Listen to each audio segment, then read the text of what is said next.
नमस्कार, मुद्दा देख रहे हैं आप और मैं हूं आपके साथ ज्योति सांगवान। दिल्ली विधानसभा के लिए वोटिंग के बाद इंतजार हेतु परिणाम का इंतजार 8 तारीख का है। ईवीएम खुलने के साथ ही तस्वीर दोपहर तक लगभग साफ हो जाएगी। हालांकि अभी पार्टियों के अपनी अपनी जीत के दावे हैं और तमाम दावों को लेकर चर्चा होगी। एक रिपोर्ट आपको दिखाते हैं।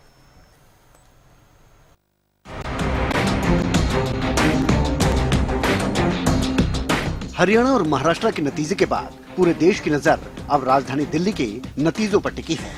इंतजार 8 फरवरी का है, इंतजार ईवीएम खुलने का है और इंतजार दिल्ली की किस्मत खुलने का भी है। पहले वादे थे, लेकिन अब सभी पार्टियों के दावे हैं। बीजेपी अपनी जीत को लेकर आश्वस्त नजर आ रही है। दिल्ली के मतदाताओं को आज मैं बहुत बधाई देता हूं और ये तय कर दिया है दिल्ली के लोगों ने जिस प्रकार से बढ़ चढ़ करके वोटिंग में हिस्सा लिया है, क्योंकि केजरीवाल सरकार से लोग तंग थे और बहुत ज्यादा केजरीवाल ने लोगों से झूठे वायदे करके वो सत्ता हथियाने का काम किया है। उसका चेहरा जनता के सामने नकाब उसका उतरा है और लोगों के अंदर बड़ा रोष था। आज वोटिंग के समय के अंदर दिल्ली के लोगों ने केजरीवाल सरकार के प्रति अपना गुस्सा निकाला है। 8 तारीख को आदरणीय नरेंद्र मोदी जी के नेतृत्व में दिल्ली के अंदर सरकार बन रही है। केजरीवाल और कांग्रेस पार्टी दोनों ही एक ही थैली के चट्टे बट्टे हैं। अगर मोदी को उनकी योजना का विरोध करते हैं तो केजरीवाल उसमें आगे होता है। केजरीवाल भी करता है, कांग्रेस भी करती है, केजरीवाल भी आगे होता है। जब कांग्रेस ये बोलती है कि ईवीएम खराब है तो ये पीछे कहां रहेगा? ये अभी आप देखना धीरे धीरे 8 तारीख। इतना लोगों में एक उत्साह है, वो जो पिछले 10 साल के केजरीवाल के जितने भी कारनामे थे उनसे लोग सचेत हो गए हैं। अब आगे भारतीय जनता पार्टी की ही और मेजोरिटी में हरियाणा में बुधवार को 70 सीटों के लिए हुए मतदान में वोटर थोड़े सुस्त नजर आए। वोटिंग फीसदी का आंकड़ा 60% तक नहीं पहुंच पाया। इधर वोटिंग खत्म हुई तो एग्जिट पोल्स आने लगे। कांग्रेस की हालत में ज्यादा सुधार किसी ने नहीं दिखाया। बावजूद इसके कांग्रेस अपनी उम्मीद में है कि प्रदर्शन बेहतरीन होगा। लोगों का रुझान मेरे को लगता है कांग्रेस की ओर है, क्योंकि जो भी विकास हुआ दिल्ली का कांग्रेस के समय में, शीला दीक्षित जी जो मुख्यमंत्री थी वही हुआ है, उन्हीं की काम गिना रहे हैं। उसके अलावा कोई तेजी से विकास नहीं हुआ। केजरीवाल जी जो है, श्रीमान जी जो है, यूं कहा करते मैं यमुना में गोता मारूंगा, और बीजेपी वाले वो कहता है कि बीजेपी वाले ने मुझे पैसे नहीं दिए, वो कह रहे हैं हमने एसटीपी नहीं लगाया। यमुना की हालत कितनी बुरी हो रही है। आज यमुना के अंदर जो है पानी जो है, आप ये सोचो अगर ये हालत दिल्ली चुनाव में देखो दबा के हेराफेरी हुई है और केजरीवाल जी ने कुछ काम नहीं किया।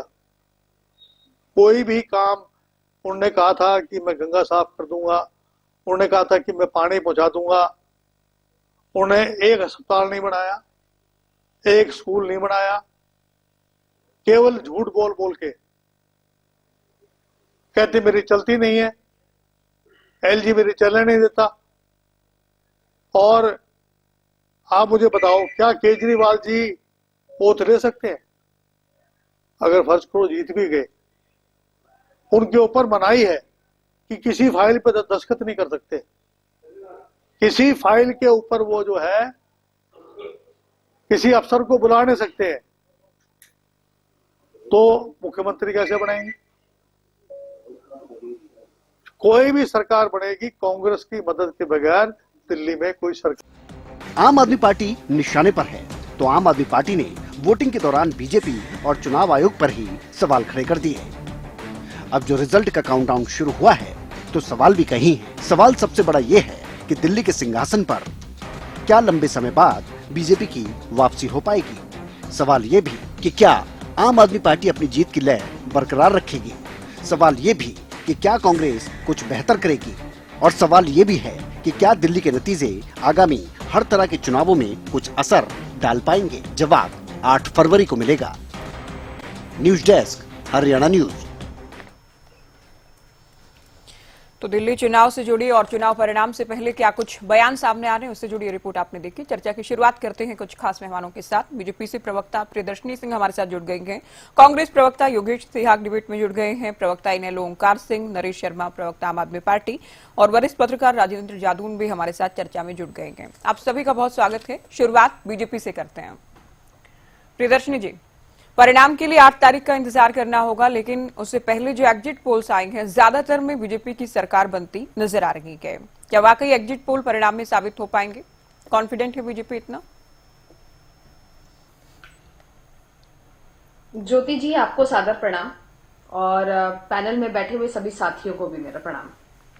अपनी बात शुरू करने से पहले एक छोटी सी पंक्ति बोलना चाहती हूँ, क्योंकि मैं खुद भी कल दिल्ली गई थी।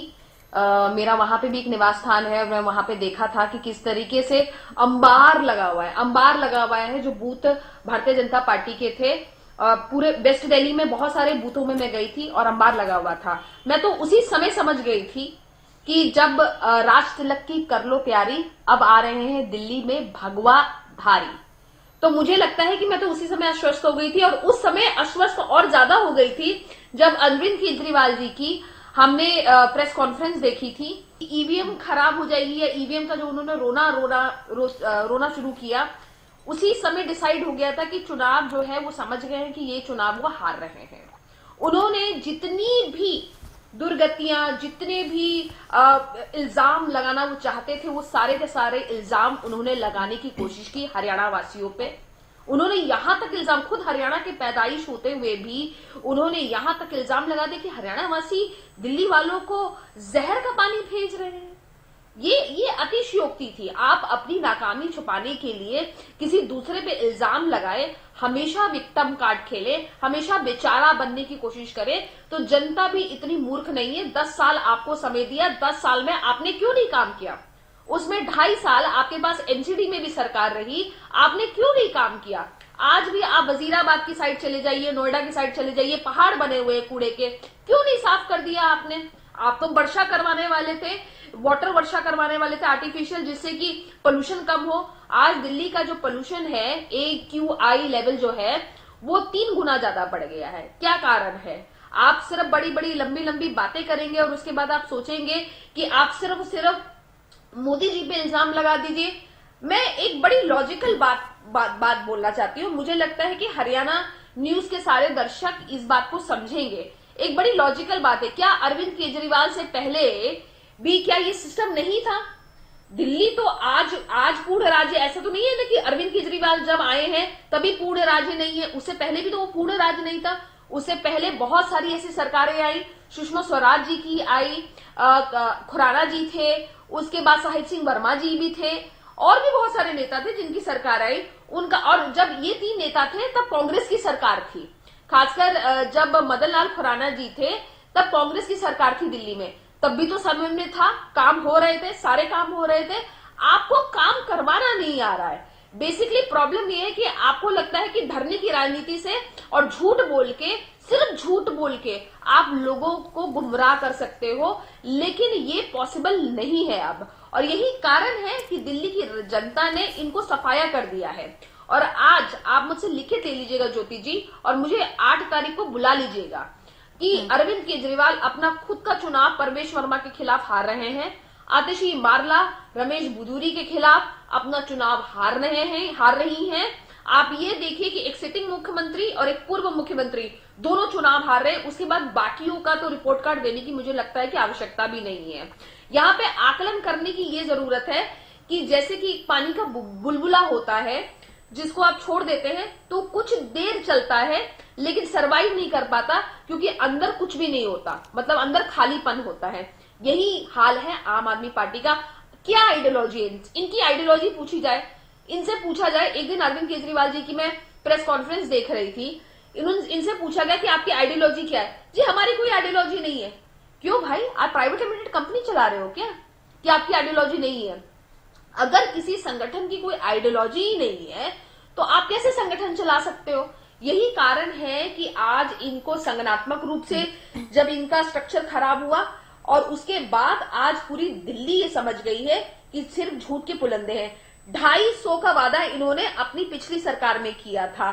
आप ये बताइए 2.5 साल से भी ज्यादा हो गए हैं, वो 2,500 मिले बुजुर्गों को? नहीं मिले हैं, बिल्कुल नहीं मिले हैं। चलिए मैं तो सिर्फ आम आदमी झूठ पार्टी बोलने से ही उत्तर लेते हैं और इनको लगता है कि नरेश शर्मा जी। जी बीजेपी चुनाव के दौरान तो दावा कर ही रही थी, अब चूंकि एग्जिट पोल में ज्यादातर इनके साथ जाते नजर आ रहे हैं, उसके बाद पूरी तरह से इस बात को लेकर उत्साहित है कि डबल इंजन की सरकार बनाने जा रहे हैं हम दिल्ली में।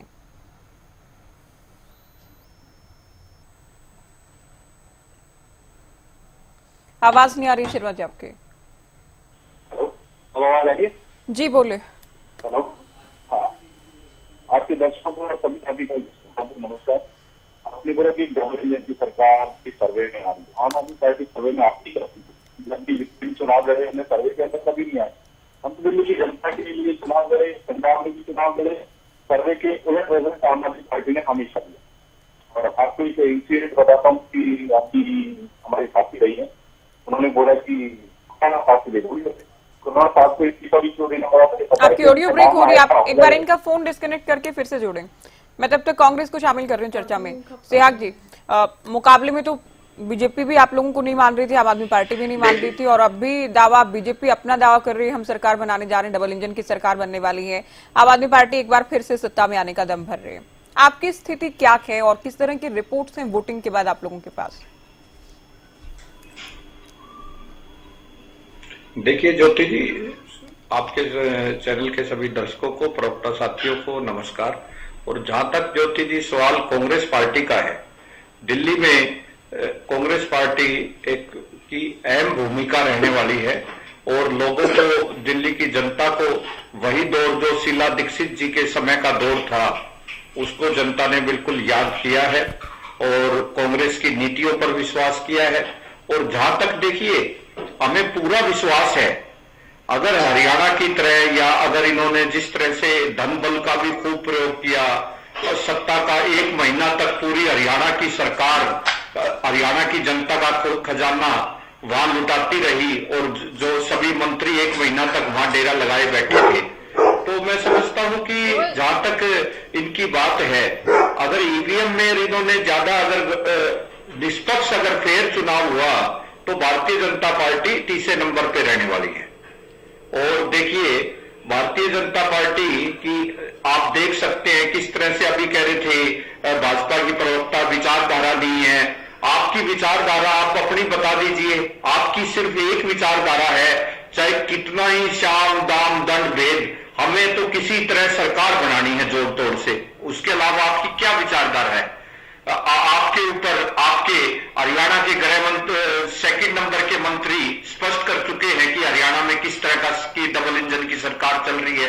और आप देखिए, पूरे देश में माननीय प्रधानमंत्री मोदी जी का डंका बज रहा है, आप खुद मानते हैं। और अमेरिका से हमारे युवा साथी किस तरह से लौटे हैं, पूरा देश आज देख रहा है किस तरह बेड़ियों से बंद कर। और एक कोलंबिया छोटा सा स्टेट है, उन्होंने उस हवाई जहाज को उतरने नहीं दिया अपनी धरती पर। किस तरह से हमारी आज जो पूरे भारत की एक जो इमेज जो है खराब हुई है, और किस तरह से हमारे जो वे भी देश के हमारे नागरिक हैं, क्या यही 36 इंच का सीमा है? क्या यही उनका पूरे विश्व में डंका है? जो इस बात का कुछ जवाब नहीं है कोई भारतीय जनता पार्टी के पास। लेकिन इनका तो सिर्फ ध्यान किसी तरह हर प्रदेश में, देखिए चुनाव आते हैं जाते हैं, ये नहीं है चुनाव तो अब 2 महीने बाद 4 महीने बाद बिहार में आ जाएगा, कभी एमसीडी के चुनाव है। क्या आप टोटली फोकस सिर्फ चुनाव पे रखोगे? आपको जनता की ग्रीवेंसी सुननी चाहिए। प्रदेश में जो बेरोजगारी है, महंगाई है, आज रुपए की क्या कीमत है, कितना डाउन चला गया, वही भाषण मुझे आज भी याद है माननीय प्रधानमंत्री जी का, कि जब रुपया गिरता है तो देश की वैल्यू गिरती है, देश का मान सम्मान गिरता है। लेकिन आज उस पर कुछ नहीं बोल रहे। तो ज्योति जी, बहुत सी बातें हैं। अगर मैं समझता हूं अगर फेयर चुनाव हुआ होगा तो भारतीय जनता पार्टी कहीं भी नहीं है। आप लोग बड़ा सेफ चलते हैं, अगर जीत गए तो फेयर चुनाव हुआ है, हार गए तो कह देंगे ईवीएम में गड़बड़ी हुई है। तो आप लोग तो हार स्वीकार करने को किसी भी सूरत में तैयार ही नहीं। सेहग जी, नहीं, आप बताइए ज्योति जी, किसी भी अभी से आपने कह दिया है कि अगर फेयर चुनाव हुआ होगा तो हम जीत जाएंगे, दूसरे नंबर पर आम आदमी पार्टी आ जाएगी, तीसरे नंबर पर बीजेपी रहेगी, और अगर हारी कांग्रेस तो आप मानेंगे नहीं कि चुनाव ढंग से हुआ है। बिल्कुल तो आप लगातार हर राज्य में ही कर रहे हैं ना, इसमें क्या नया? आप लोग हर बार ये कर रहे हैं आप कांग्रेस। रानिया की आपने क्यों नहीं करवाई? जो सुप्रीम कोर्ट ने आदेश किए, ज्योति जी मैं एक ही सेकंड लूंगा, जो सुप्रीम कोर्ट ने आदेश रिकाउंटिंग के किए थे और आप रिकाउंटिंग के लिए तैयार नहीं हुए, तो देखिए दाल में काला ही नहीं, पूरी दाल ही काली है। आप क्यों डाउटफुल उसमें आते हो? जब आपने कोर्ट के आदेश को भी नहीं माने तो उससे स्पष्ट हो जाता है। चलिए एक बार फिर से नरेश शर्मा जी का रुख करते हैं। अब आम आदमी पार्टी हार रही है, बीजेपी जीतेगी, बीजेपी का दावा के एग्जिट पोल भी इनका साथ दे रहे हैं। सहवाग जी भी ये कह रहे हैं कि सरकार तो हम बनाने जा रहे हैं, दूसरे नंबर पर रहेगी आम आदमी पार्टी। जी ज्योति जी, पहले वॉइस कट गई थी, मैं बताया था कि अभी आम आदमी पार्टी तो पहले ही बताया मैंने आपको कि सरकार बना रही है सत्ता के अंदर, और जो ये जितने भी आपने देखा कि सर्वे के अंदर आ रहे हैं, आम आदमी पार्टी को कभी किसी ने सर्वे के अंदर नहीं दिखाया। दिल्ली के अंदर जब भी चुनाव हुए, हमने 3 चुनाव लड़े, तीनों के अंदर हमारे सर्वे के अंदर पीछे दिखाया, लेकिन हम 60 का आंकड़ा जो है हर बार पार किया। ऐसी पंजाब के अंदर कहीं हम सर्वे के अंदर नहीं थे, लेकिन हमने सरकार बनाई। तो ये तो जनता डिसाइड करेगी कि सर्वे क्या होता है और क्या नहीं है। अगर आम आदमी पार्टी ने काम नहीं किए होते तो दोनों बार 3 बार हमने सरकार बनाई, 3 बार माननीय अरविंद केजरीवाल जी मुख्यमंत्री रहे। अभी आपने एक और बात सुनी कि मैं हमारी साथी प्रियदर्शनी जी सुन रहा था, उन्होंने बोला कि डबल इंजन की सरकार, और दिल्ली के अंदर जो है अरविंद केजरीवाल का विजन क्या रहा, या जो भी वर्ड बोले गए उनके द्वारा, आप सोचिए उनका विजन ये रहा, उनका हर व्यक्ति को, हर वर्ग को शिक्षित करना, हर बच्चे को शिक्षित करना, अच्छी शिक्षा पहुंचाना। पहले भारतीय जनता पार्टी नहीं करती थी, और आज देश के अंदर बड़ी विडंबना थी। 2 दिन पहले आपने देखा कि सदन के अंदर क्या हुआ। जो कुंभ चल रहा है उन गरीब लोगों के लिए, मैं खुद भी बताता हूं कि एक गरीब और अमीर का डिफरेंशिएट बीजेपी कैसे करती है, क्योंकि बीजेपी एक अमीर पार्टी है, देश की सबसे अमीर पार्टी, देश के सबसे अमीर सांसद, देश के हर जिले के अंदर सबसे अमीर कार्यालय बनाने वाली बीजेपी पार्टी है। इसीलिए उनका अपना जो है, उनका विजन ये रहता है कि अमीर और गरीबी के बीच में डिफरेंशिएट करना। इनके जो कुंभ के अंदर घाट बनाए गए उसके अंदर भी 2 देख सकते हैं आप, अमीर और गरीब का कैसे होता है, वो आपको पता चल गया होगा अच्छी तरह से। और जब आपने देखा कि 2 दिन पहले सदन के अंदर एक सांसद ने क्या कहा कि हमें 2 मिनट मौन रखना चाहिए, जो गरीब लोग मरे हैं वहां पे, और बीजेपी हा हुल्ला मचाने लगी वहां पे। पहली बार ऐसा देखा जा रहा है कि उन गरीबों के लिए जो कुंभ के अंदर गए थे, उनके लिए मोदी जी की संसद के अंदर मोदी जी भी 2 मिनट का मौन रखने के लिए अपने सांसदों को नहीं कह पाए, तो इससे शर्मनाक घटना क्या होगी। और दूसरी, अभी डबल इंजन की बात हो रही थी, डबल इंजन आगे और पीछे की दोनों की तरफ है, एक इंजन किधर भागता रहता है, कभी दूसरा इंजन इधर भागता रहता है। ये आपने पिछले 2019 के चुनाव में भी देखा था। हमने ये कहते हैं अमित शाह जी, एक इंजन अमित शाह जी का है, एक इंजन मोदी जी का है, दोनों दिल्ली के अंदर गलियों के अंदर पेम्पलेट बांट रहे थे, लीफलेट बांट रहे थे।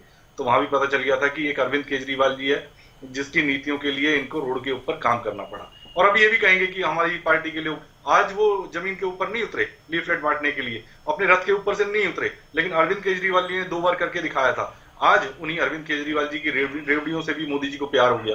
जो बड़े बड़े मंचों से कहते थे कि अरविंद केजरीवाल जो है ये रेवड़ियां बांटता रहता है देश के ऊपर, ये होगा वो होगा, बहुत सारा एग्जाम्पल देते थे।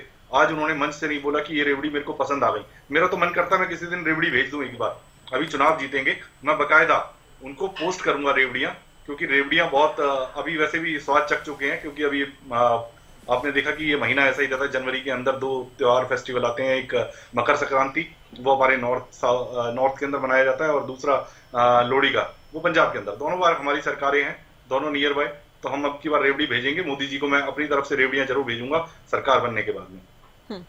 ओंकार जी, हालांकि आप लोग हरियाणा की ही पार्टी के, लेकिन हरियाणा से लगती ही दिल्ली है, और दिल्ली चुनाव के बाद क्योंकि हरियाणा में भी निकाय चुनाव होने जा रहे हैं, उसका भी कहीं ना कहीं इम्पैक्ट हरियाणा पर भी पड़ सकता है कुछ हद तक।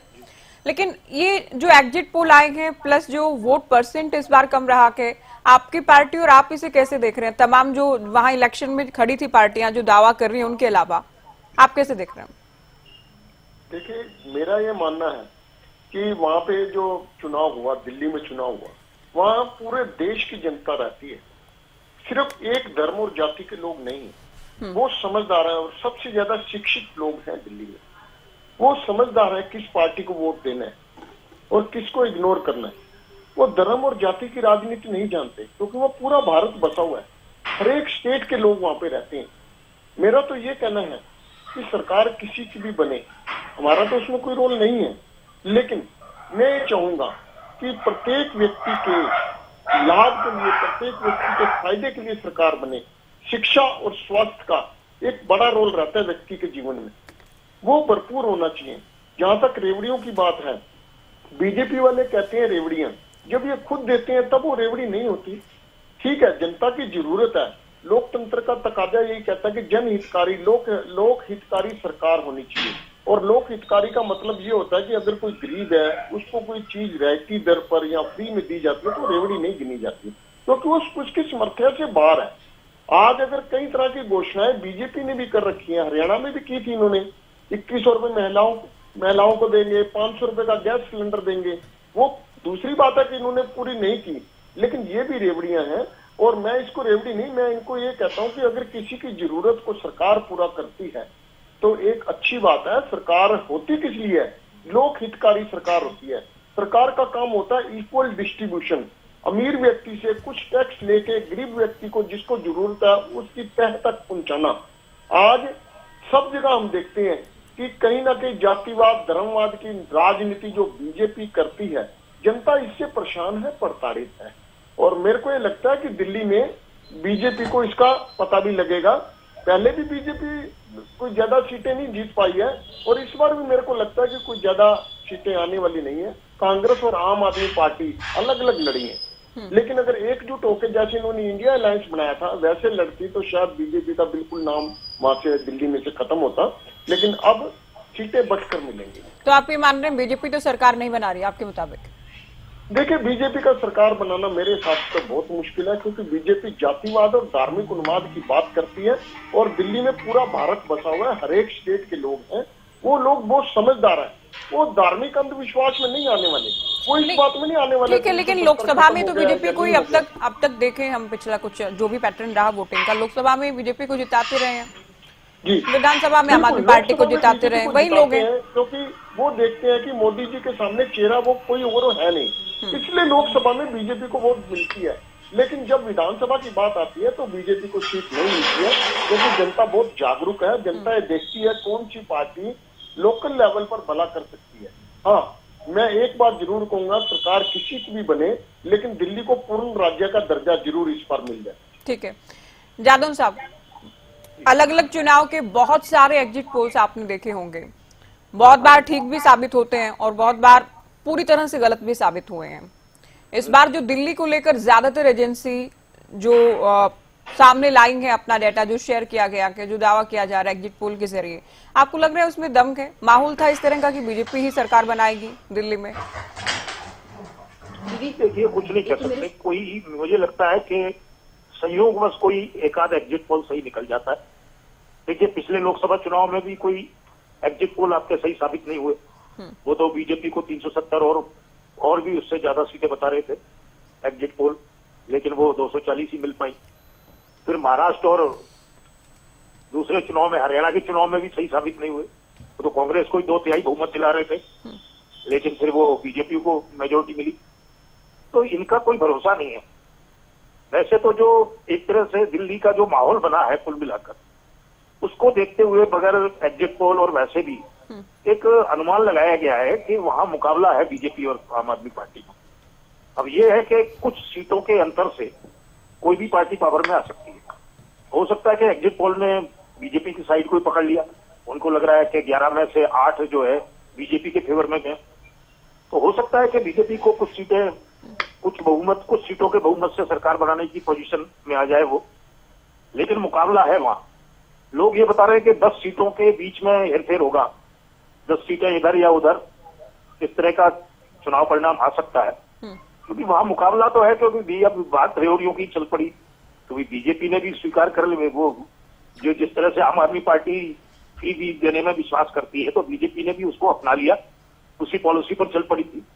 तो उससे है, और उन्होंने ये भी घोषित किया कि आम आदमी पार्टी की सरकार द्वारा जो जन कल्याण के कार्य और योजनाएं शुरू की गई हैं उनको बंद नहीं किया जाएगा। तो उन्होंने पहले ही सफाई दे दी ताकि आम आदमी पार्टी से जुड़े हुए लोग, उनको ये विश्वास हो जाए कि जो हमें आम आदमी पार्टी दे रही है, उसकी सरकार दे रही है, वो भारतीय जनता पार्टी की सरकार देती रहेगी और कुछ और बढ़ाएगी।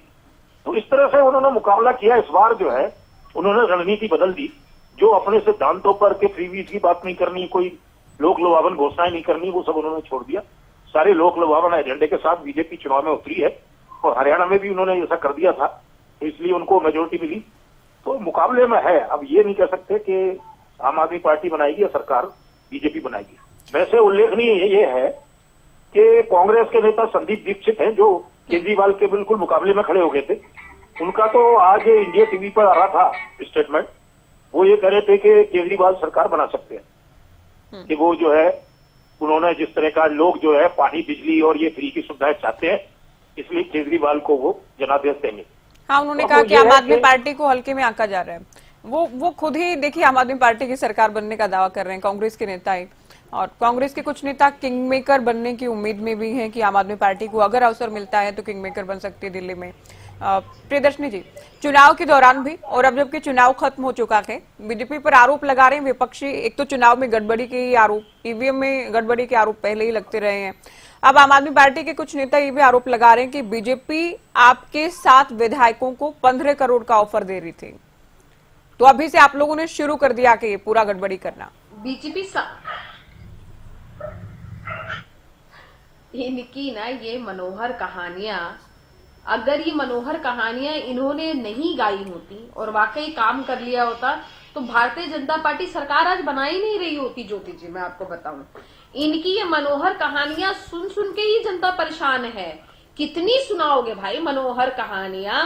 खत्म करो अब इस किस्से को आप लोग खत्म करो, क्योंकि ये जब जीत जाते हैं, चाहे मैं कांग्रेस की बात करूं, चाहे मैं ये बात करूं इनकी आम आदमी पार्टी की, और कांग्रेस तो कहते हैं ना बेगानी शादी में अब्दुल्ला दीवाना है। मतलब 3 में न 13 के बने हैं, जिसको कहते हैं मतलब कि हम सबसे पहले नंबर पे आ रहे हैं। मतलब कॉन्फिडेंस की भी मतलब हद होती है। किंग मेकर बन रहे हैं। अरे किंग मेकर नहीं बन रहे आप, सिपाही भी नहीं बन रहे हैं। कमाल की बात कर रहे हैं आप किसी दौड़ में नहीं है, पहली बात। दूसरी बात कि ये जो बोलना आम आदमी पार्टी का, ये दिखाता है कि इनकी दुर्दशा एकदम निश्चित है और इनको ये समझ में आ गया है कि ये अपनी सीटें हार रहे हैं। अब इनके पास और कोई ऑप्शन तो बचा नहीं है, तो ईवीएम पे नाम लगा देंगे, गड़बड़ी का नाम लगा देंगे। कौन सी गड़बड़ी? मनीष सिसोदिया की कॉन्स्टिट्यूएंसी में खुद आम आदमी पार्टी, भारतीय जनता पार्टी के लोगों को हरास किया गया। वो वीडियो भी वायरल हुई, सबने देखी वो वीडियो। इस पे क्या बोलना है? आम आदमी पार्टी ने गुंडे हायर किए, कितने पोलिंग स्टेशन, पोलिंग बूथों पे जाके भारतीय जनता पार्टी के जो कार्यकर्ता थे, जो वॉलंटियर्स थे, उनको बुली किया गया, उनको तंग किया गया, उनका खाना छीन लिया गया। क्या ये घटनाएं नहीं हुई थी? तो और अगर इनको इतनी ही दिक्कत है तो ये अभी जाएं और बोले कि जिसको कहते हैं हम चुनाव हम नहीं मानते, ये फेयर चुनाव है। क्यों नहीं कंप्लेन कर रहे? इनको भी मालूम है कि चुनाव हार रहे हैं, दिल्ली की जनता पे ये खरे नहीं उतरे हैं। जिस अरविंद केजरीवाल ने 2020 में ये वादा किया था, एक आपके जैसा ही प्रसिद्ध चैनल था, वहां पे जाके ये वादा करके आ गए थे कि मैं गंगा यमुना में डुबकी लगाऊंगा। लगाओ डुबकी, लगाओ। चुनावों में डुबकी लगा देते तो आज हार का सामना नहीं करना पड़ता, यमुना माता आपको आशीर्वाद देती। दूसरी बात, मेरे साथी प्रवक्ता नरेश जी की मैं बातें बड़े ध्यान से सुन रही थी। अरे महाकुंभ को तो छोड़ दीजिए, महाकुंभ को तो छोड़ दीजिए, हिंदुत्व को छोड़ दीजिए, सनातनियों को छोड़ दीजिए। कृपया इस किस्म के अपशब्द मत बोलिए, महापाप लगेगा आप लोगों को। मुझे लगता है कि यहाँ पे ये समझने की जरूरत है कि जब आप इस किस्म की शब्दावली बोलते हैं तो इससे क्या होता है मैं बताऊं। आप हिंदू की जो आत्मा है, कोर आत्मा, उस पे ठेस लग रही है। विदेशों से लोग आ रहे हैं और आपको मालूम है कि क्या रेवेन्यू जनरेट कर रही है यूपी सरकार? 1500 करोड़ का जो खर्चा हुआ है उस पे 2 लाख करोड़ का। तो ये सरकार पर सवाल उठा रहे थे, हिंदुत्व नहीं है, ये हिंदू पर सवाल थोड़ी ना उठा रहे थे, तो सरकार की व्यवस्थाओं पर सवाल खड़े कर रहे थे। तो सरकार पर सवाल उठाना, हिंदुत्व पर सवाल उठाना तो नहीं है ना। क्या सवाल उठाएंगे? ये तो बोल रहे नहीं ज्योति जी, ये बोल रहे हैं कि महाकुंभ करने की जरूरत क्या है। इनके नेताओं की स्टेटमेंट है, इनके नेताओं की एक्चुअल स्टेटमेंट है, बड़े नेताओं की, कि महाकुंभ का इतना बड़ा विशाल रूप करने की जरूरत क्या है, क्यों बोलने की जरूरत पड़ रही है इन लोगों को? क्योंकि बात ये है कि ये बेसिकली मैं बताऊं एंटी हिंदू है, एंटी सनातनी है। सिर्फ कहते हैं ना, एक ढोंग रचा रखा है कि जब मन करता है तो हनुमान मंदिर पहुंच जाते हैं। मैं आपको बता रही हूं, अरविंद केजरीवाल पूरी, अच्छा चलिए हम सब गलत, भारतीय जनता पार्टी गलत, कार्यकर्ता गलत, सब गलत है। इनके यहाँ की खुद की member of parliament Swati Maliwal ने इनसे पूछा, इनसे साफ पूछा। स्वाति मालीवाल की वीडियो मैं कुछ दिनों पहले ही देख रही थी कि अरविंद केजरीवाल से जरा पूछ लिया जाए, जो पानी यमुना का जो हरियाणा से आ रहा है उसके बाद जब दिल्ली में मिलता है तो 6 गंदे सीवरों का पानी वहां पे उस नाले में जाता है, उस जगह पे जाता है, और उसको क्लीन करने के लिए कोई भी प्रबंधन इन्होंने नहीं किया। जबकि स्वाति मालीवाल ने इस मुद्दे को बहुत बारी उठाया, लेकिन अरविंद केजरीवाल जी की ये स्टेटमेंट थी कि चुनाव हम यमुना से थोड़ी जीतेंगे। आज इसी यमुना का श्राप आपको लग गया और अब आप चुनाव हार रहे हैं। अब कुछ भी बोलो, अब आप बैठिएगा 5 साल विपक्ष में। और उसके बाद ये बात बिल्कुल सही बात बोली, मेरे ख्याल से शायद कांग्रेस के प्रवक्ता ये बोल रहे थे कि अरविंद केजरीवाल सीएम ही कैसे बनेंगे ना। आप ये बताइए कैसे सीएम बनेंगे? कोर्ट ने उनको ऑर्डर कर रखा है कि आप किसी ऑफिसर से नहीं मिल सकते, कोई आप साइन नहीं कर सकते, तो इनका सीएम बनने का तो सपना अधूरा ही रह गया। तो जनता इतनी बेवकूफ है कि एक टेम्परेरी सीएम पे चलाएगी। दिल्ली क्या एक टेम्परेरी सीएम मांग रहा है या एक परमानेंट सोल्यूशन मांग रहा है? ज्योति जी, ये तो दिल्ली की जनता बहुत ही इंटेलिजेंट जनता है और मुझे लगता है कि वो राजनीति भी समझती है और अपना फायदा भी समझती है। उनको भी एक डबल इंजन की सरकार चाहिए, जैसा हरियाणा में एक स्मूथ सरकार चल रही है वही दिल्ली में भी चाहिए।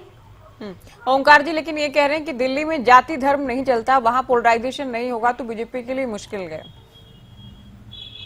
विकास तो चलता है, विकास तो चलता है ना ज्योति जी, विकास तो चलता है। और विकास कौन दे पाएगा? सबका साथ सबका विकास का नारा करने वाले हमारे यशस्वी प्रधानमंत्री माननीय नरेंद्र मोदी जी ने आज तक जो वादे किए, अनलाइक अरविंद केजरीवाल जी, वो सारे के सारे वादों पे खरे उतरे हैं। जो हमारे मैनिफेस्टो पे हम बोल रहे हैं, हमने 5 साल बाद ना पूरा किया हो तो हमें वोट मत देना, लेकिन हमें यकीन है कि हमने जो वादे किए हैं वो हम पूरा करेंगे। ओमकार भाई बोल रहे थे कि इन्होंने कुछ योजनाएं शुरू नहीं की है। अभी 100 दिन हुए ओमकार भाई हमारी सरकार को, 6 महीने भी नहीं हुए, 100 दिन हुए। 100 दिन की अगर आप हमारी रिपोर्ट कार्ड देखेंगे तो आप दंग हो जाएंगे। शायद इनेलो ने ये 10 साल में भी नहीं किया था जो हमने 100 दिन में किया है। तो मुझे लगता है कि आकलन इसका आकलन करने से पहले हमें ये सोचना चाहिए कि हम किसी पे इल्जाम लगाने से पहले 3 उंगलियां अपने आप पे भी देख लेनी चाहिए। तो और बाकी मेरे साथी प्रवक्ता नरेश जी को तो मेरी शुभकामनाएं हैं कि आइए विपक्ष में बैठिए और एक नैनो गाड़ी जो थी अरविंद केजरीवाल की, उसी नैनो गाड़ियों में सारे विधायक आ जाया करिएगा। चलिए सेहग जी, आपकी पार्टी रुकिए, अभी शर्मा जी आपके पास पे आ रहे हैं। दीक्षित कहीं ना कहीं ये मान रहे हैं कि आम आदमी पार्टी सरकार बना सकती है दिल्ली में, आप साथ साथ बोल रहे हैं। दीक्षित खुद ही स्वीकार कर रहे हैं कि आम आदमी पार्टी सरकार बनाने जा रही है। हाँ जी, संदीप दीक्षित खुद ये मान रहे हैं कि आम आदमी पार्टी को हल्के में आंका जा रहा है और सरकार बना। आप मैं प्रश्न पूछ रही हूँ, आप साथ साथ बोल रहे हैं। चलिए आप बोलिए। जी देखिए, मैं प्रियदर्शनी जी की बात को सुन रहा था, बिल्कुल सही कहा इन्होंने। किस तरह से इन्होंने हर बात को धर्म जाति पर लेके जा रहे हैं। सही बात है, बिल्कुल। दिल्ली की जनता, पूरे देश के लोग वहां बसते हैं, दिल्ली में देश का दिल है और वहां जाति धर्म का कार्ड मैं एक बार दावे से कह सकता हूं भाजपा का नहीं चला। इसीलिए इन्होंने कभी पानी पे, कभी किस घटना पे उसको लेकर जाने की पूरी कोशिश की और किस तरह से हमारे नायक सैनी जी ने किस तरह का ड्रामेबाजी की। आपको हरियाणा के लोगों ने वोट नहीं दिया। मैं इनकी बात का समर्थन करता हूं, प्रियदर्शनी जी की बात का, कि जो मनोहर कहानियों का दौर चला गया आज भी, परंतु आपके मनोहर सुपर सीएम है। खुद ये मैं नहीं कह रहा, अनिल विज जी ने स्पष्ट कर दिया आपकी सरकार के बारे में। जो आपने जो पूरे प्रदेश में 100 दिन से जो सरकार चला रहे हो, ये आपकी सरकार की नंबर 2 के मंत्री स्पष्ट कर रहे हैं। तो इसलिए दिल्ली में मैं समझता हूं भारतीय जनता पार्टी रेस से बाहर है। हाँ, इतना जरूर है, इन्होंने कोई कोर कसर नहीं छोड़ी। इतना बड़ा धनबल, पैसे बांटना, हर हथकंडे इन्होंने अपनाए हैं।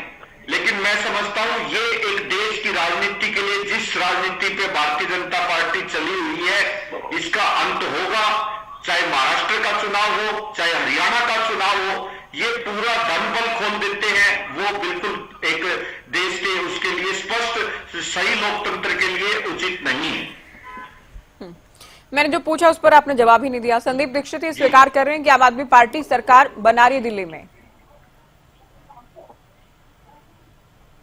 देखिए, उनका मैं जहां तक समझता हूं भाव ये था कि भाजपा कहीं मुकाबले में नहीं है, कांग्रेस सरकार बनाएगी या आम आदमी पार्टी मुकाबले में है। दोनों का उनका कहने का भाव ये था कि दोनों पार्टियों में ही मुकाबला है। उन्होंने बोला कि आप सरकार नहीं बना रहे हो, उनका भाव ये था।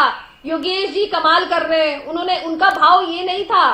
उनका भाव ये था कि आप सरकार नहीं बना रहे हो, 3 में तो 13 में भी नहीं हो आप लोग, ये बोलने की कोशिश कर रहे हैं। ये तो प्रियदर्शनी जी कॉम्पिटिशन में ही नहीं हो आप लोग। स्पष्ट हो जाएगा। अगर हमारी तो प्रार्थना यही है मशीनें ठीक ठाक रहे, ईवीएम कहीं हैक ना हो, तो सब जनता का फैसला सही आएगा। बिल्कुल सहयाग जी, स्क्रिप्ट पहले से तैयार है आप लोगों के? कोई बात नहीं योगेश जी, बाल कटेंगे तो दिखेंगे।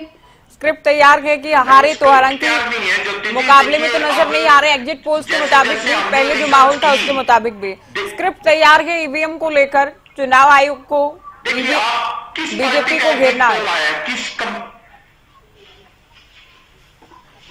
नरेश जी ठीक है, रुकिए, अभी आप रुकिए नरेश जी। जी अरविंद केजरीवाल को लेकर भी कहा जा रहा है कि उनके लिए भी टफ है इस बार मुकाबला अपनी सीट पर भी। ज्योति जी, पहले तो दो तीन चीजों के सवालों के जवाब मेरे को देने बनते हैं।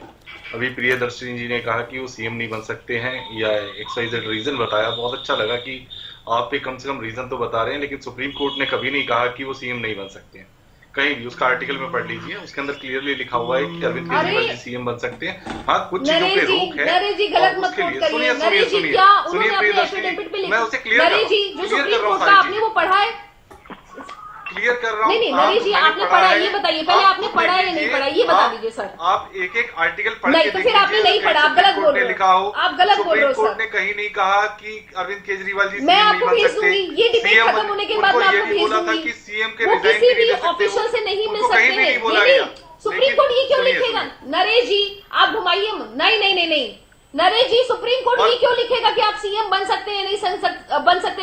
सीएम जो है वो एक संवैधानिक पद है, उसमें सुप्रीम कोर्ट का कोई भी कहते हैं ना इंटरफेरेंस नहीं है। मैं आज कहता हूँ नहीं, लेकिन सुप्रीम कोर्ट ने ये जरूर बोला है कि आप किसी ऑफिशियल से नहीं मिल सकते हैं, आप किसी डॉक्यूमेंट पे नहीं साइन कर सकते हैं। जो सनातनी, जो आपने कहा सनातनी पे नहीं, आपको ये बताने के लिए, सुनिए सनातनी का क्या होता है, सुनिए सनातनी का सवाल जवाब दे रहा हूं मैं। सनातनी के लिए मोदी जी कहते थे एक टाइम में डॉक्टर साहब तो लेके नहाने जाते हैं, और आज वही ये संवैधानिक पद है। कमाल कर रहे हैं नरेश जी। टी-शर्ट और जैकेट के अंदर जाते हैं कि आपका कुंभ स्नान करने के लिए।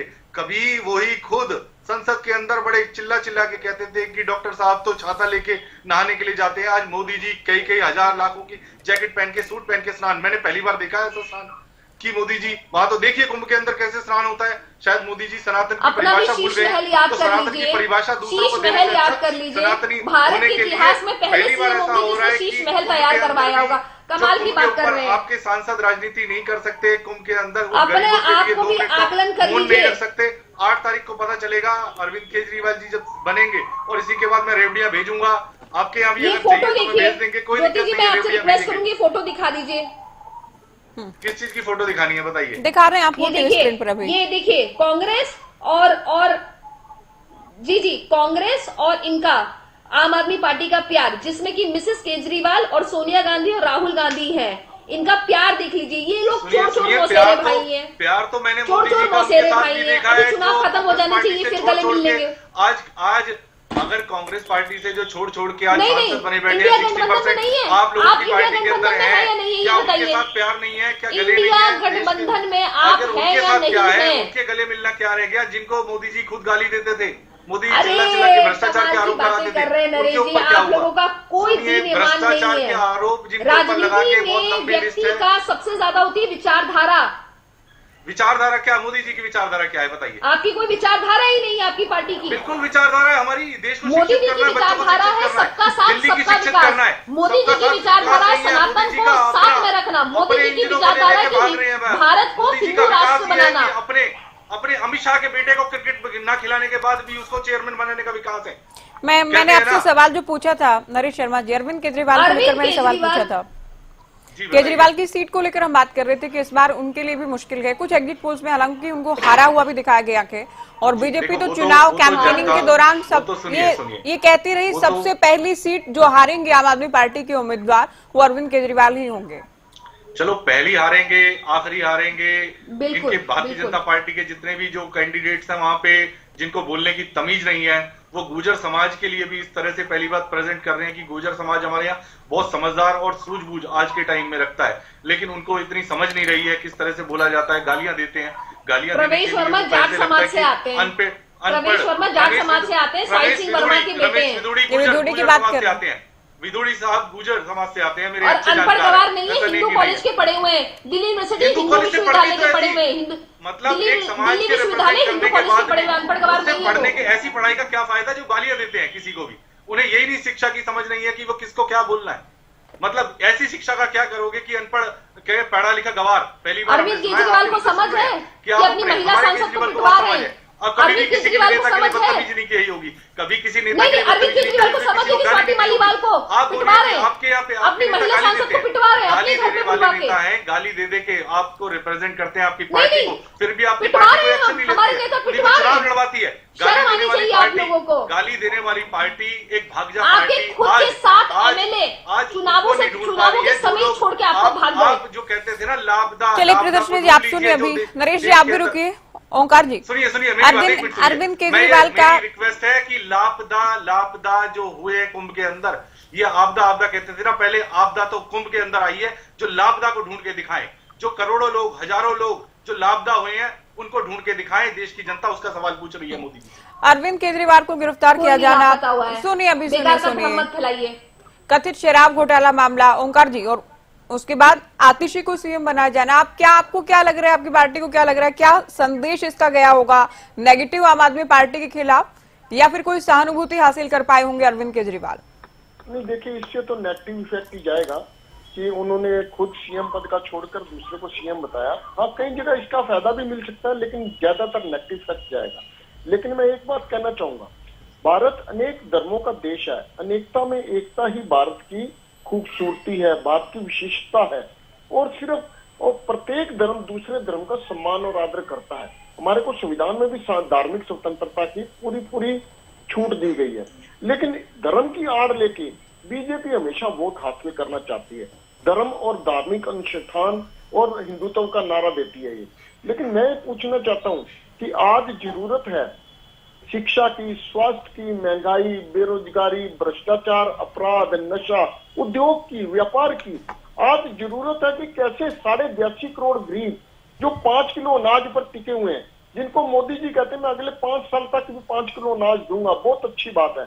आज जरूरत है उन 82.5 करोड़ को कैसे पांव पर खड़ा किया जाए, उनको आत्मनिर्भर कैसे बनाया जाए। आत्मनिर्भर भारत का नारा तो दे दिया, लेकिन आत्मनिर्भर जनता को कैसे बनाया जाए। कहते हैं 25 करोड़ हमने गरीबों से अमीर बना दिए, ये बहुत अजीब स्थिति है। आज आमदन में डिस्पैरिटीज है, असमानता बहुत ज्यादा है, एक व्यक्ति और दूसरे व्यक्ति के पास 1 रुपया भी नहीं है। आज ऐसी व्यवस्था है कि 82.5 करोड़ जनता राशन डिपो पे पहले महीने की 1 तारीख से 15 तारीख तक चक्कर लगाती है जनता, राशन आ गया या नहीं आया, यही पूछती है। राशन डिपो वाला जाके 15-16 तारीख को कहता है राशन तो आ गया, लेकिन गेहूं की जगह बाजरा ले जाओ, फिर कहते हैं तेल अगले महीने ले जाना। ये हमारे देश की व्यवस्था है। विश्व के 10 विकसित देशों में से, 10 बड़ी अर्थव्यवस्थाओं में से आज भारत का नाम बाहर कर दिया गया। आप देखिए आज ही के पेपर में लगा हुआ है कि भारत टॉप 10 अर्थव्यवस्थाओं में से बाहर हो गया, क्योंकि विश्व के जो बड़े अर्थशास्त्री वो मानते हैं कि भारत आर्थिक रूप से कमजोर हुआ है। यहाँ पर धार्मिक उन्माद की स्थिति बहुत भयानक स्थिति में है। आज हम हिंदू मुस्लिम के चक्कर में लगे हैं, ये स्थिति हमारे लिए बहुत घातक है। हम अनेकताओं में एकता वाले देश हैं और हमें सब धर्मों का सम्मान करना है। आज अगर वोट की बात की जाए तो वोट धर्म के नाम पर नहीं। हाँ, कुछ स्टेट्स ऐसी हैं जहाँ पे बीजेपी धर्म के नाम पर वोट लेने में कामयाब होगी, लेकिन ये बात भी लॉन्ग रन में नहीं जाएगी। हमें बात करनी चाहिए कि हमारा स्वास्थ्य परसेंटेज क्या है, शिक्षा की ग्रोथ रेट क्या है, कैसे हम स्कूलों और कॉलेजों को अपग्रेड कर सकें, कैसे हम रोजगार के नए अवसर पैदा कर सकें, कैसे करें कि हम 82.5 करोड़ जनता को आत्मनिर्भर बनाएं, ताकि वो हमारे से 5 किलो अनाज की तरफ ना देखें, अपने आप अपने पैरों पर खड़े हों।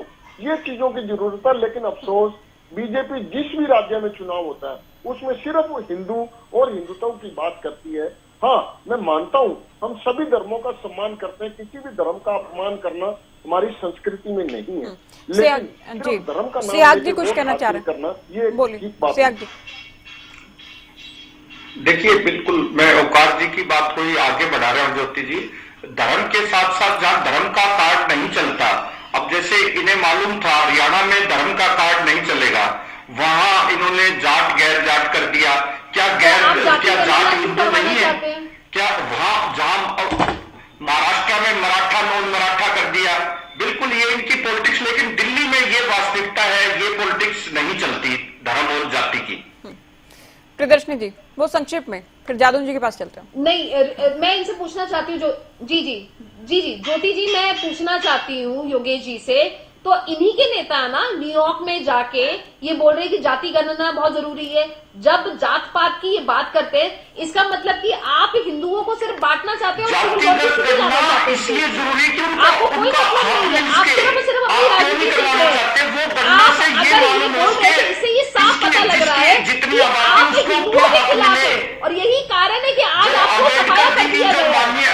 सोच थी आपके नेता, आप बोल रहे जात पात में भारतीय जनता पार्टी ने बांटा है, जो आपके नेता खुद ही बोल रहे जाति गणना होनी चाहिए। प्रियदर्शनी जी, लेकिन आप बाबा साहब की कब आपने इज्जत दी? क्यों नहीं बना दिया आप लोगों ने अपना कांग्रेस पार्टी का कार्यालय? इंदिरा भवन क्यों लिखा उसका नाम? उसका नाम क्यों नहीं लिख दिया बाबा साहब अम्बेडकर भवन? आप लोग सिर्फ गांधी नाम से चलना चाहते हैं, दिक्कत ये है आप लोगों के साथ। चलिए लास्ट कमेंट लेते हैं अभी आप लोग के, प्रियदर्शनी बाबा जी। साहेब अम्बेडकर से प्यार है। ठीक है, सुनिए अभी सियाग जी आप भी सुने। नहीं जादव जी, अगर अनुमान अगर परिणाम में तब्दील होते हैं, बीजेपी सरकार बनाती है, तो एक तो डबल इंजन की सरकार का जो दावा किया गया कि दिल्ली का विकास तेज गति से होगा, दूसरा एंटी इनकम्बेंसी भी रही होगी आम आदमी पार्टी के खिलाफ। नहीं, निश्चित तौर पर एंटी इनकम्बेंसी तो है। कम से कम एक टर्म तो उनका बहुत शॉर्ट था, कोई 49 डेज का था कितना, वो बाकी जो है 2 टर्म तो कंप्लीट ही रहे हैं। तो 2 टर्म से फर्क तो पड़ता ही है, तमाम लोगों की अपेक्षा होती है, जिसकी अपेक्षा पूरी नहीं होती वो नाराज हो जाता है, फिर वो नेगेटिव वोटिंग कर देता है।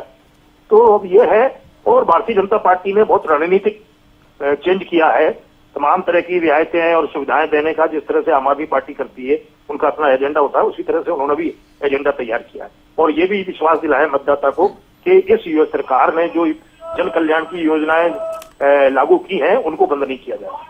तो देखते हैं क्या है। लेकिन अब वो संदीप दीक्षित के बयान पर बार बार ध्यान जाता है मेरा, हो सकता है कि वो कहीं अब चुनावी लड़ाई पूरी हो चुकी है और अब वो आम आदमी पार्टी के साथ नजदीकियां बढ़ाने का प्रयास कर रहे हो, और इसमें भी कुछ न कुछ अर्थ छिपा हुआ है।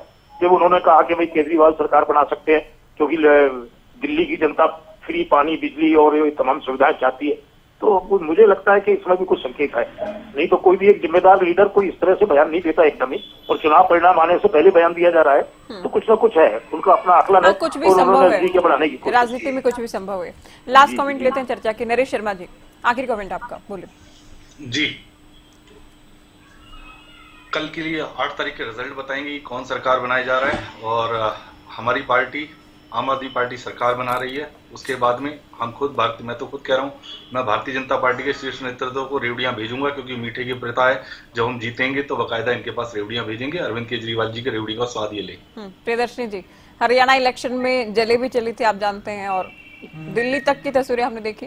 ये कह रहे हैं हम सरकार भी बना रहे हैं और रेवड़ी भी हम भेजने वाले हैं। की कर लो तैयारी, अरे राज तिलक की कर लो तैयारी, आ रहे हैं भगवाधारी। मैं तो बोल रही हूँ कि हरियाणा की जनता, दिल्ली की जनता, सब बार बार एक बार बोलो, राज तिलक की कर लो तैयारी, आ रहे हैं भगवाधारी।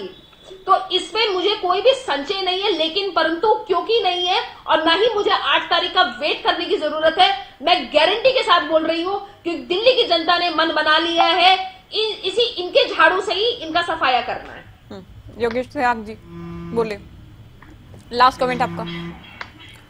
देखिए, मैं समझता हूँ निश्चित तौर पर ज्योति जी कि दिल्ली की जनता और बहुत कुछ समझदार और पढ़ी लिखी है, और वो झूठे जो दावे और जो खोखले किए हैं उनमें नहीं आने वाली है, और कांग्रेस पार्टी बहुत ही मजबूत मजबूत स्थिति में है और सरकार बनाएगी, और अगर कुछ फिर भी अगर बहुमत से आंकड़ा कम रहा तो हम उसके बारे में जैसा पार्टी फैसला करेगी। सरकार में तो आएंगे, आप ये कह रहे हैं तो बहुमत में आ रहे हैं, सिंगल लार्जेस्ट पार्टी हम ही होंगे।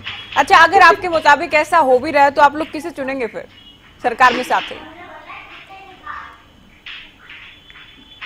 अपने चोर चोर मौसेरे भाई को चुनेंगे, और किसको चुनेंगे? हम तो इनके साथ कभी जीवन में नहीं जाएंगे। चलिए, हाइपोथेटिकली सही आप भी। इंडिया अलायंस हमारा 2024 में भी हमारा इंडिया अलायंस रहा है और हमने बड़ी मजबूती से पटकनी दी है मोदी जी को, तो स्वाभाविक सी बात है भारतीय जनता पार्टी से तो इन्होंने साम दाम दंड सभी नीति अपनाई और जनता ने फिर भी स्वीकार नहीं किया, तो निश्चित तौर पे हम जनता के जो फैसले के साथ जाएंगे। आपके सहयोगी रहे वो तो आप लोगों को वोट काटू कहते रहे ना इस बार दिल्ली के चुनाव में। चलिए, मैं ओंकार जी से चर्चा का अंतिम कमेंट लास्ट हैं। ज्योति जी, किस तरह से इन्होंने महाराष्ट्र में जो जितने बड़े भ्रष्टाचारी और उन्हें ईडी सीबीआई जो ही भारतीय जनता पार्टी में आगे शाम को ही उनका कांग्रेस जाता है। हम तो कांग्रेस हालांकि सरकार बनाने की स्थिति में बिल्कुल नजर नहीं आ रही दिल्ली में, आप भी जानते हैं, चुनावी माहौल भी देखा, एग्जिट पोल्स भी हम देख रहे हैं, लेकिन अभी से कह देना कि अगर हम जीते तो चुनाव फेयर रहा और अगर हम हारे तो ईवीएम में ही गड़बड़ी थी। ये हर राज्य में कांग्रेस का ये रुख क्या, देश की सबसे पुरानी पार्टी हर हार पर ये कहे कि ईवीएम में गड़बड़ी थी, क्या कोई बहुत अच्छा संदेश दे रहे हैं क्या? कांग्रेस का ये ऐसा नहीं है, ये सबूत के साथ हमने अपनी ये नहीं, हमने रिसर्च किया हरियाणा के मामले में। लेकिन मैं कहता हूँ देश की सबसे बड़ी आज विपक्ष में पार्टी कांग्रेस है। अगर आपको ईवीएम पे विश्वास नहीं है, आप चुनाव का बहिष्कार कीजिए, आपके साथ बहुत सी पार्टियां और भी लग जाएंगी, क्योंकि आप हौसला कीजिए। हाँ, जहां तक दिल्ली के चुनाव की बात है, दिल्ली की जनता निर्णय ले चुकी है, बक्सों में बंद हो चुका है, निर्णय आ जाएगा परसों। लेकिन मैं इतना जरूर कहूंगा कि दिल्ली की जनता धार्मिक बातों में नहीं आने वाली, क्योंकि पूरा देश दिल्ली में बैठा है। दिल्ली की जनता खुद तय करेगी, चाहे वो बीजेपी को तय करे, चाहे आपको, ये देखेगी कि कौन व्यक्ति उनकी बेसिक एमिनिटीज को पूरा कर सकता है, शिक्षा, स्वास्थ्य और व्यापार रोजगार दे सकता है, उसको दिल्ली की जनता चुनेगी। चलिए, शुक्रिया आप सभी का, वक्त आप लोगों ने दिया, चर्चा में शामिल हुए। तो दिल्ली के दंगल को लेकर वोटिंग के बाद और परिणाम से पहले किस तरह की बयानबाजी और दावेदारी हो रही है उसे लेकर चर्चा की। फिलहाल दीजिए इजाजत, नमस्कार।